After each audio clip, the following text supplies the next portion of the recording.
बात है, एक छोटे से गांव में जो सरसब्ज खेतों से घिरा हुआ था, एक गरीब मगर नेक दिल बैल भूरा रहता था।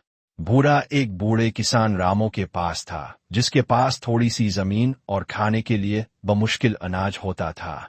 भूखा और कमजोर होने के बावजूद भूरा दिन रात खेतों में मेहनत करता, जमीन जोतता और भारी बोझ उठाता ताकि रामो की जिंदगी आसान हो सके।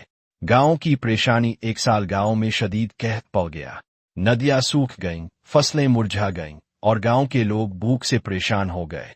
गांव में सिर्फ एक कुआं था जो सबको पानी फराहम करता था, लेकिन वो भी टूटने लगा था।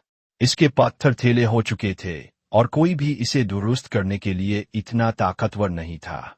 गांव वाले फिक्रमंद हो गए, अगर कुआं मुकम्मल तौर पर सूख गया तो हमें अपना गांव छोड़ना पड़ेगा। भूरा आगे बढ़ा। जब भूरा ने गांव वालों की परेशानी देखी तो वो खामोश ना रह सका।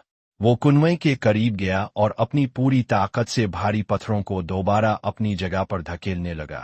गांव वाले हैरत से देखने लगे कि कमजोर और थका हुआ भूरा अपनी तमाम तवानाई कुएं की दीवारों को दोबारा खड़ा करने में लगा रहा था।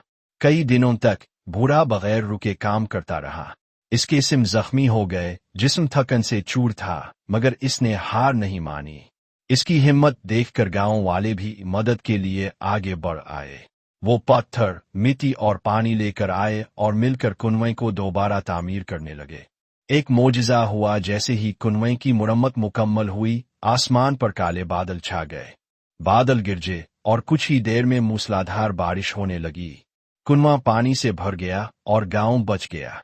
हर तरफ खुशी की लहर दौड़ गई। लोग बारिश में नाचने लगे, इस बात पर मुतमईन कि उनका गांव अब महफूज है।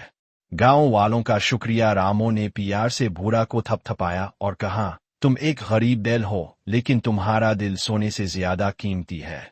गांव वालों ने भूरा की इज्जत अफजारी की, इसे बेहतरीन दाना खिलाया, आरामदेह जगह दी और इसे हीरो की तरह इज्जत दी।